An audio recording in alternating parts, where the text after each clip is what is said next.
Assalamualaikum. This is Daniel Yasin with you with another lecture of Daniel's Education Portal. आज का जो हमारा topic होने वाला है वो होने वाला है बैंक रिकन्सिलिएशन और इसमें हम प्रैक्टिस सेशन होगा। ये सेकंड लेक्चर है सीरीज ऑफ बैंक रिकन्सिलिएशन में।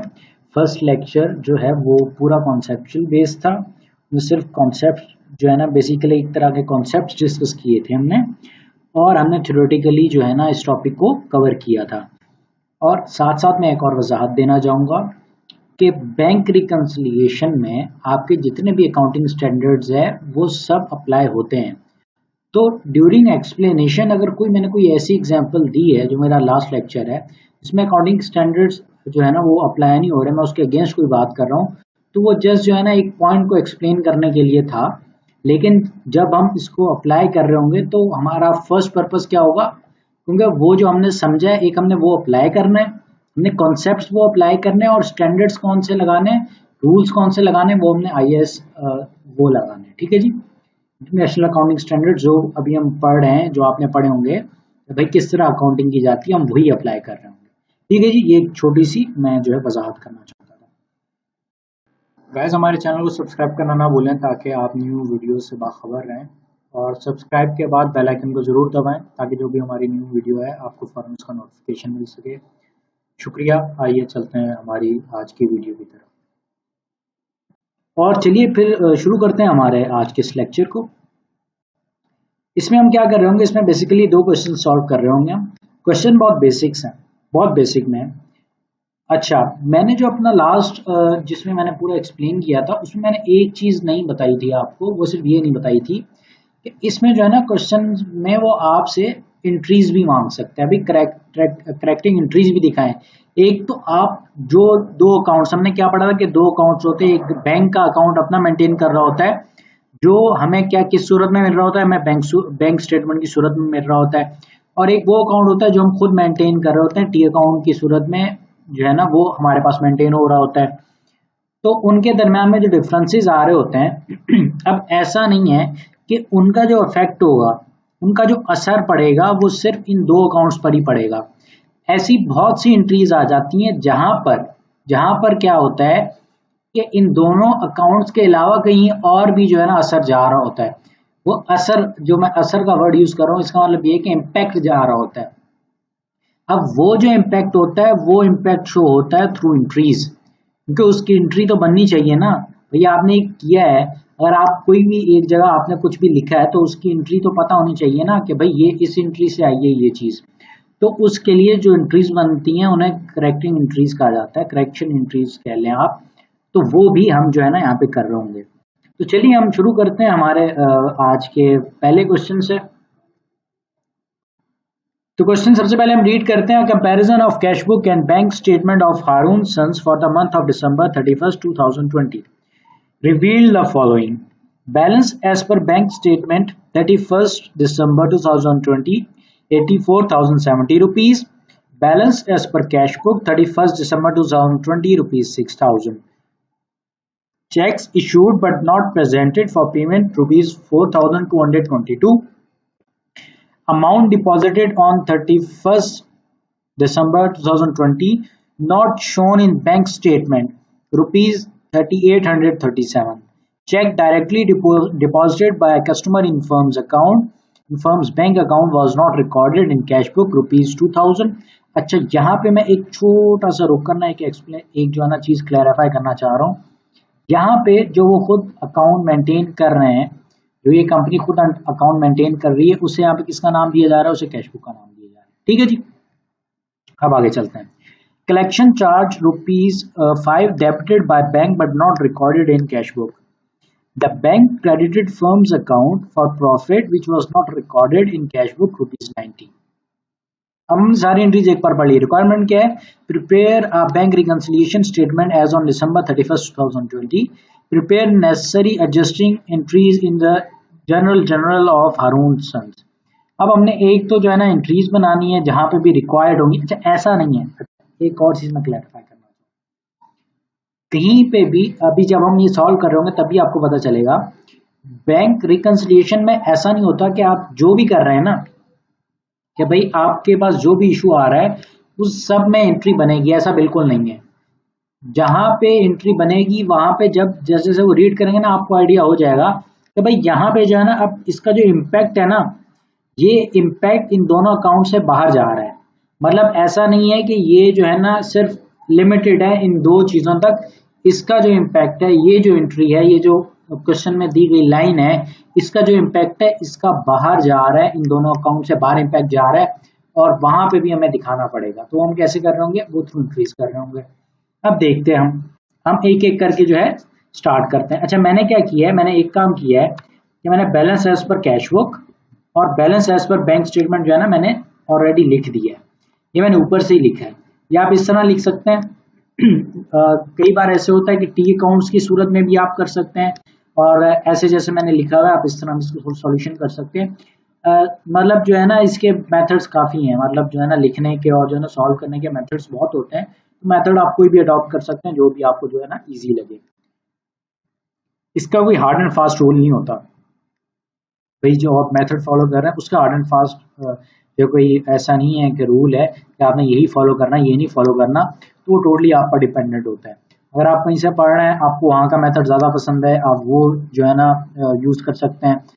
क्योंकि बेसिकली होता है कि कॉन्सेप्ट एप्लीकेशन, आपने जो चीज़ों की एप्लीकेशन होती है वो सीखनी होती है। अब अगर आप उनकी एप्लीकेशन प्रॉपर तरीके से कर पा रहे हैं तो आपने किसी तरह भी कोई भी पैटर्न फॉलो किया है उन्हें जो है ना उससे शो करने के लिए, तो वो मैटर नहीं करता। लेकिन ऐसा भी नहीं है कि बिल्कुल गन मार देना है, प्रॉपर एक मेथड हो, इस तरह जो है ना आपने उसे सॉल्व करना है। ठीक है जी, अब हम स्टार्ट करते हैं हमारा फर्स्ट एंट्री से। फर्स्ट एंट्री क्या है हमारी, अच्छा ये ए और बी तो सिर्फ बैलेंसेस उन्होंने बताए हैं, वो मैंने लिख दिए हैं। तो ए और बी का काम तो ऑलरेडी खत्म हुआ है। ठीक है जी, हम सी से स्टार्ट करते हैं। Cheques issued but not presented for payment ₹4,222। अब सबसे पहले आप एक्रूअल अकाउंटिंग पर आ जाएं। अब आप क्या दिमाग में लाएं, एक्रूअल अकाउंटिंग। एक्रूअल अकाउंटिंग के मुताबिक जब आपने चेक दे दिए हैं, किसी को आपने चेक दे दिया है पेमेंट के लिए, तो क्या होना चाहिए, वो अमाउंट आपके पास से लेस होनी चाहिए या नहीं होनी चाहिए? बताएं, सोचें, दिमाग में सोचें, होनी चाहिए कि नहीं होनी चाहिए? होनी चाहिए ना, क्योंकि आपने तो चेक दे दिए ना। अब वो आज डाल रहा है, कल डाल रहा है, कब डाल रहा है, वो उसके ऊपर है, लेकिन आप तो अपने बिहाफ पे पेमेंट कर चुके ना। तो इसका मतलब है कि जब चेक इशू हुए होंगे तो क्या हुआ होगा, याद करें। डबल एंट्री सिस्टम में क्या हुआ होगा, क्या किया होगा अकाउंटेंट ने, क्या किया होगा, जैसे ही चेक इशू हुए होंगे तो क्या हुआ होगा, उसने फौरन जो है एक एंट्री बनाई होगी जिसके अंदर जो रिसीवेबल था, तो सॉरी जो पेएबल था, उसने क्या किया होगा, वो फौरन से डेबिट कर दिया होगा। और आपका जो कैश बुक का जो यहाँ पे नाम यूज हो रहा है कैश बुक में क्या कर दिया होगा, कैश बुक क्रेडिट कर दिया होगा, लेस कर दी होगी ना इतनी अमाउंट, और पेएबल इतने से कम कर दिया होगा। लेकिन यहाँ पे क्या कह रहे हैं कि वो प्रेजेंट ही नहीं हुए, मतलब कि उन्होंने जो है अभी तक बैंक में डाला ही नहीं है, जिसको चेक दिया गया उसने अभी तक बैंक में नहीं डाला। तो क्या हुआ होगा, जब बैंक में डाला ही नहीं है वो चेक, तो क्या हुआ होगा, तो ये हुआ होगा ना कि भाई वो जो है अमाउंट जो आपकी जो थी, इसकी जो अमाउंट है वो आपकी बैंक स्टेटमेंट से लेस हुई नहीं होगी। जो आपकी बैंक स्टेटमेंट में अमाउंट हमारे पास दी गई है उसके अंदर से ये अमाउंट लेस नहीं होगी, जो कि होनी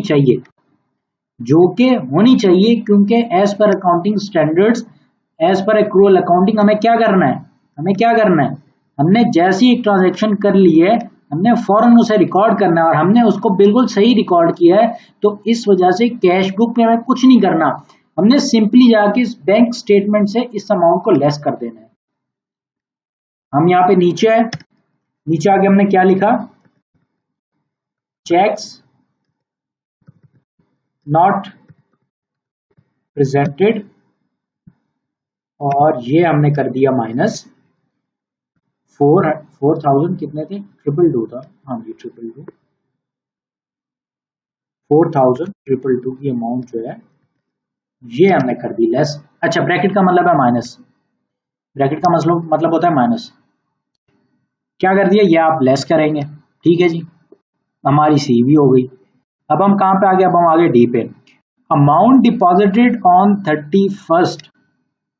31st December 2020 not shown in bank statement, कितनी है, 3837। अभी रुक जाए, आपने जब पैसे बैंक में जमा करवा दिए तो एज पर आपके जो स्टैंडर्ड्स हैं, जो आपकी एक्रूअल अकाउंटिंग कहती है, आपको क्या करना चाहिए था? क्या करना चाहिए था? सोचें। आपको वो अमाउंट अपनी कैश बुक, अपनी बैंक बुक में जो है वो अपडेट करनी थी, वो ऐड करनी थी, नहीं क्या करनी थी? करनी थी ना, क्योंकि हमने तो ट्रांजैक्शन पूरी कर दी ना अपनी तरफ से।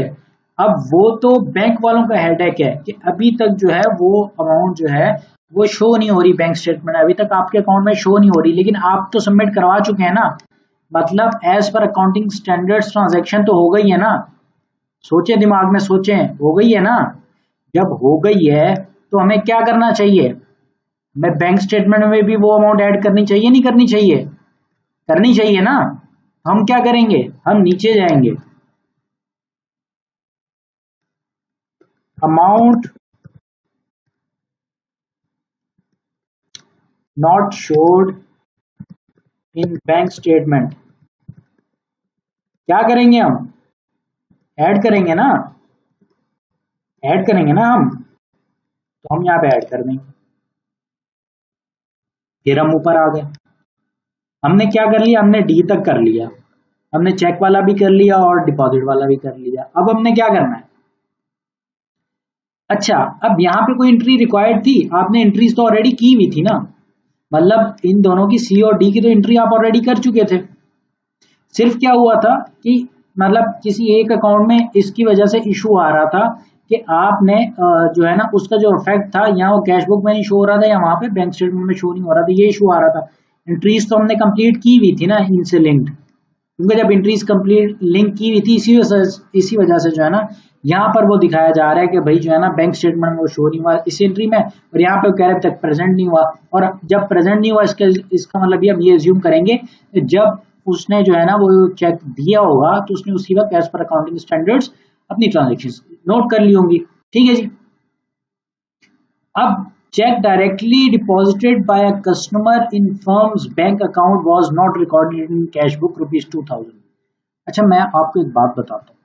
अगर हम फॉर एग्जाम्पल इस पॉइंट को अरेज कर दें,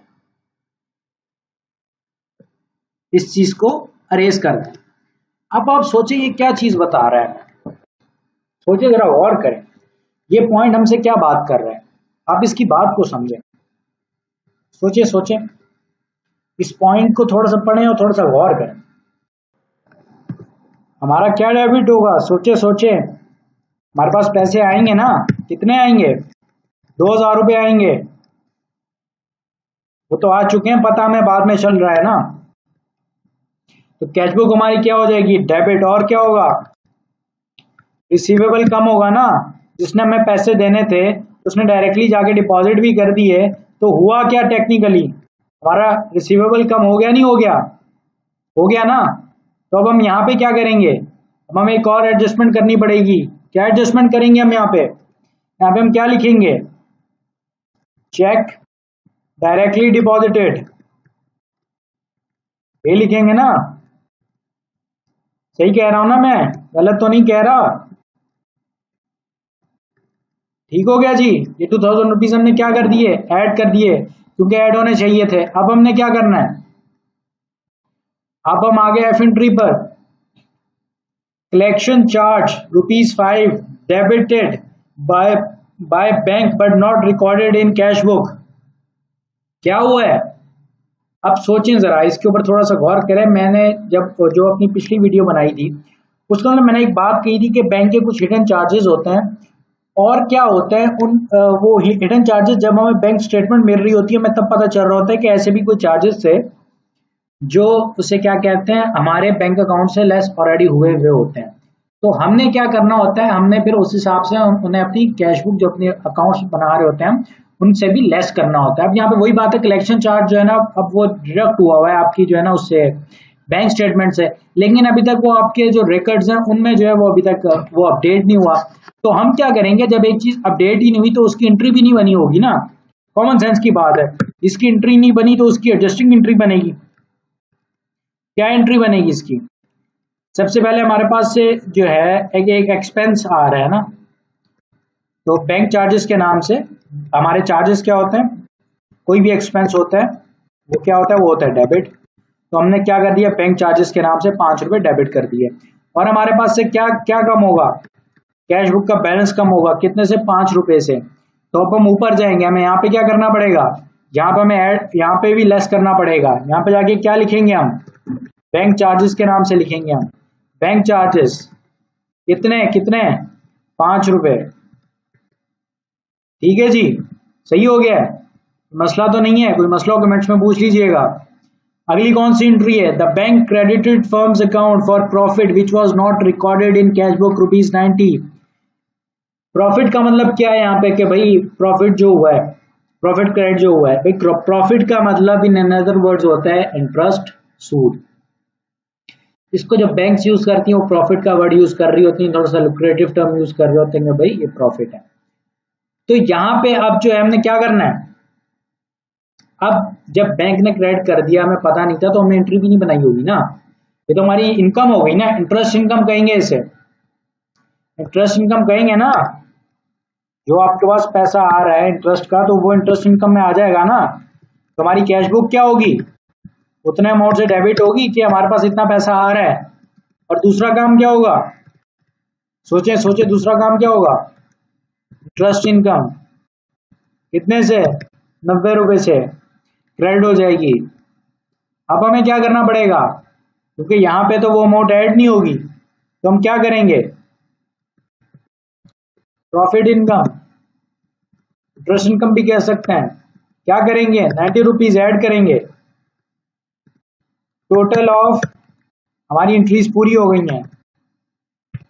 और यहाँ पे हम नीचे जाएंगे,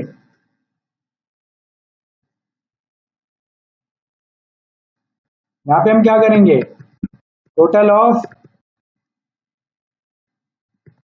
बैंक स्टेटमेंट, और इसको जो है यहाँ पे इक्वल टू कर देंगे। अब ये मिलते हैं इसकी कैलकुलेशन के बाद, और जी कैलकुलेशन हो गई है, देख लें आप। जब इसकी कैलकुलेशन करेंगे तो यहाँ पे क्या बैलेंस आ जाएगा, 8085, और सेम ही आपका बैलेंस आ जाएगा बैंक स्टेटमेंट में। ठीक है जी, कुछ भी मुश्किल था इसमें, कुछ भी मुश्किल नहीं था, बिल्कुल इजी था ना। यहाँ पे हमारा क्वेश्चन नंबर 1 कंप्लीट हो गया, हमने सारे इफेक्ट्स दिखा दिए हैं जो जहां पे दिखाने थे, और जो है हमने एडजस्टिंग एंट्रीज भी बना दी जहां जहां रिक्वायर्ड होती है। ठीक है जी, अब हम मूव ऑन करेंगे हमारे क्वेश्चन नंबर 2 की तरफ। A comparison of cash book and bank statement of Hassan Company for the month of April 2021 revealed the following.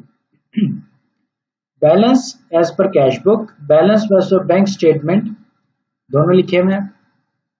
A check for rupees 3600 deposited into the bank was not yet cleared by the bank. ठीक है जी, a check for rupees 980 deposited into the bank and cleared by the bank was recorded in the bank statement as 890.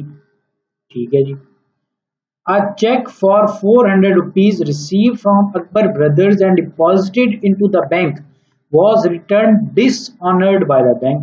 ठीक हो गया जी। A check for rupees 3500 issued to Nawab Sports has not so far been presented to the bank for payment. Okay ji. The bank statement showed a debit of 135 rupees for zakat deduction and a credit of 210 for bank profit.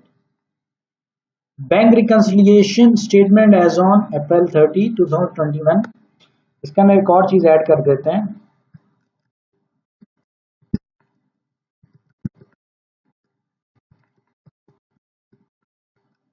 कि हमने दूसरी चीज add कर दी।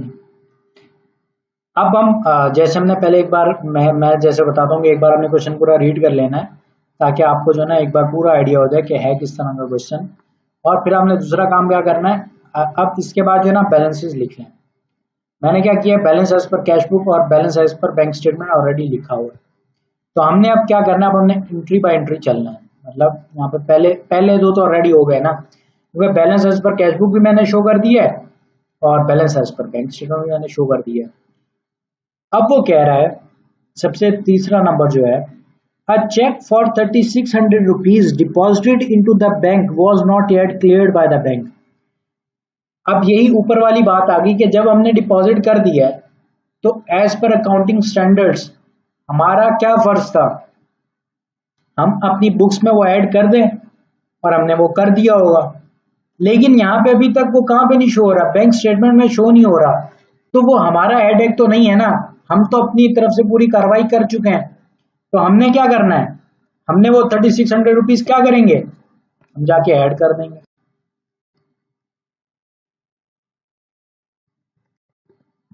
Amount not Shawn के नाम से मैं जो है ना, शॉन के नाम से उसको जो है ना मैं लिख रहा हूँ 3600 का बैलेंस।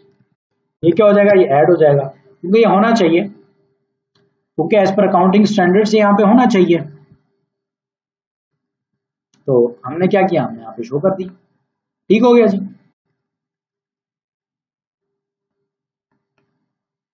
हमने नंबर 3 कर ली, कुछ मुश्किल था, कुछ भी मुश्किल नहीं था। A check for rupees 980 deposited into the bank and cleared by the bank was recorded in the bank statement as 890 rupees. अब ये हमारी गलती है, बैंक वालों की गलती है, किसकी गलती है, बैंक वालों की गलती है ना। अब वो कितने से कम शो हो रही होगी जो हमारी बैंक स्टेटमेंट आई है उसमें कितनी अमाउंट कम शो हो रही होगी, हम इन दोनों को नेट करेंगे, 980 को माइनस कर दें 890 से, शो कितनी होनी चाहिए थी 980, शो कितनी हो रही 890, जो 90 का डिफरेंस है इन दोनों के दरमियान वो हम ऐड करेंगे, लेस करेंगे, ऐड करेंगे ना, हैं जी। तो हम यहाँ पे क्या क्या क्या शो करेंगे, काउंटिंग एरर के नाम से लिख देते हैं, कितने रुपीज हैं 90 रुपीज है, 90 रुपीज बैंक वालों ने कम दिखाए हैं, तो हम ऐड करेंगे उसको सही करने के लिए। लो जी, नंबर 4 की हो गया, कुछ मुश्किल था, कुछ भी मुश्किल नहीं था। अब क्या है, अ check for ₹400 received from Akbar Brothers and deposited into the bank was returned dishonored by the bank. अच्छा जी, अब क्या हुआ होगा, सोचें जरा क्या हुआ होगा। जब हमें चेक रिसीव हुआ हमने उसी वक्त क्या कर दिया होगा, हमने उसी वक्त उनकी जो लायबिलिटी है वो कम कर दी होगी, नहीं कर दी होगी, कम कर दी होगी ना, है जी, कम कर दी होगी ना हमने, कभी में चेक रिसीव हो गया, हमें उस वक्त तो नहीं पता था चेक डिसऑनर हो जाना है। तो चेक डिसऑनर का मतलब है कि भाई हमें जो है हमारे पैसे मिले ही नहीं। अब जब हमें हमारे पैसे नहीं मिले तो हमारा क्या, अब जब हमें जो है ना पैसे मिले होंगे, रिसीवेबल था जो हमारा, जो रिसीवेबल था इसके इसमें रिसीवेबल है, हम क्या करेंगे, उसको रिसीवेबल को दोबारा बढ़ाएंगे ना, रिसीवेबल का हमारा एसेट दोबारा बढ़ेगा, दोबारा बढ़ेगा ना।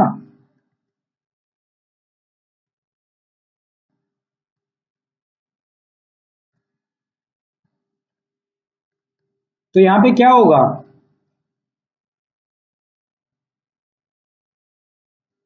a check for ₹400 received from Akbar Brothers and deposited into the bank was returned dishonored by the bank.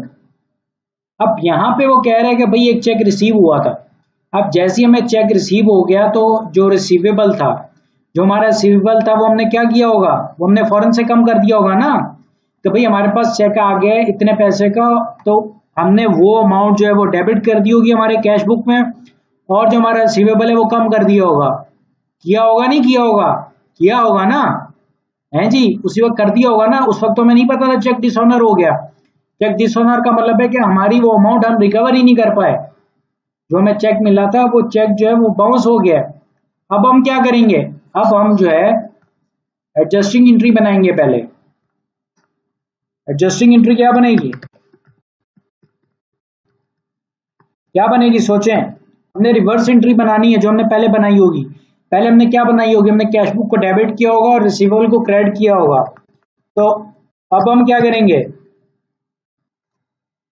हम उस एंट्री का रिवर्सल कर रहे होंगे ना, तो रिसीवेबल हम क्या करेंगे, डेबिट करेंगे, हम दोबारा से अपडेट करेंगे बुक्स को कि भाई इसके पैसे रिसीव नहीं हुए हैं, और कैश बुक जो हमने एक्सेस में चले गए होंगे 400, क्योंकि तब तो हमने अपडेट कर दी होगी ना कि भाई ये पैसे मिलने वाले हैं, लेकिन वो हमें मिले नहीं, तो हम क्या करेंगे, वो लेस करेंगे। तो हम यहाँ पे जाके भी फिर हमें क्या करना पड़ेगा,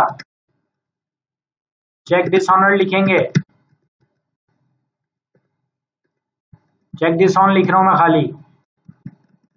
क्या करेंगे, अमाउंट क्या करेंगे, हम लेस करेंगे ना, तो ये हमने लेस कर दी। अब हम क्या करेंगे, अगली एंट्री क्या है हमारी,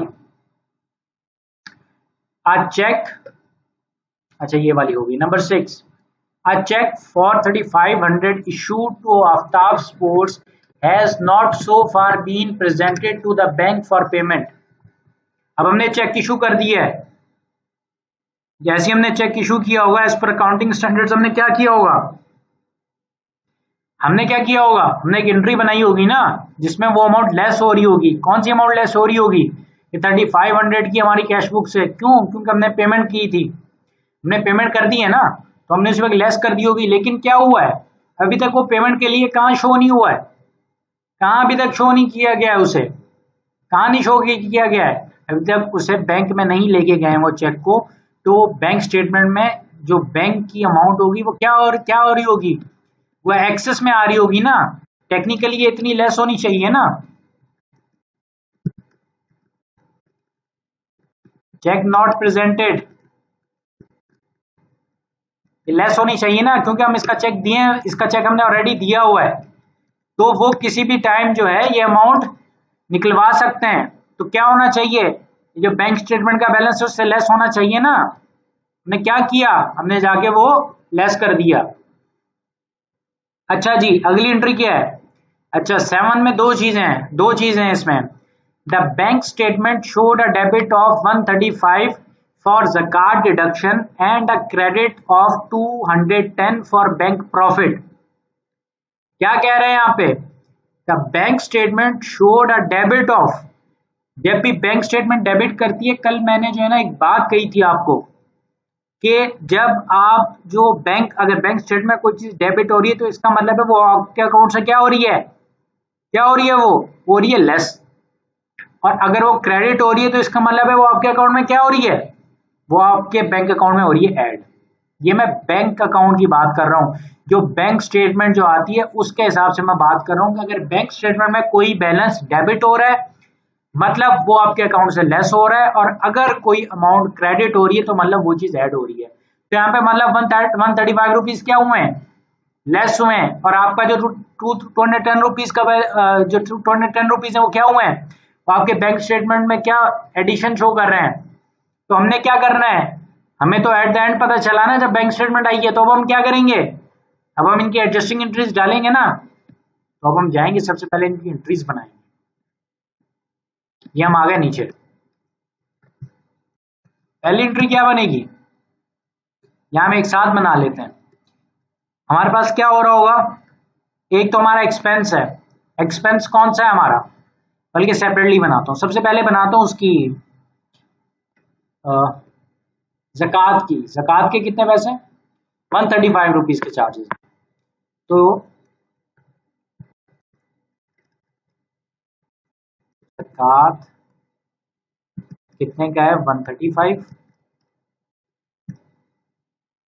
और जो है इसमें से क्या हुआ होगा, आपके कैशबुक में से क्या होना चाहिए, अमाउंट क्या होनी चाहिए, वो अमाउंट लेस होनी चाहिए ना, तो हमने क्या किया, हमने कर दिया लेस। दूसरी क्या चीज हुई है, हमारे पास प्रॉफिट है, मतलब क्या हुआ है, इंटरेस्ट है, तो इंटरेस्ट कितने का है, 210 रुपीज का है, तो उसके से कैशबुक क्या होगा, वो तो डेबिट होगा ना, और प्रॉफिट इनकम कितने से, 210 रुपीज से क्या होगी, क्रेडिट होगी। अब ये इन दोनों का इफेक्ट कहाँ जाएगा, कैश बुक में जाएगा ना, तो हम क्या करेंगे, यहां पे जाएंगे और कैश बुक में शो कर देंगे। सबसे पहले क्या है, ज़कात है, कितने इसके, 135 रुपीज। दूसरा क्या है, सोचें, दूसरा क्या है, एक ज़कात है, दूसरा क्या है,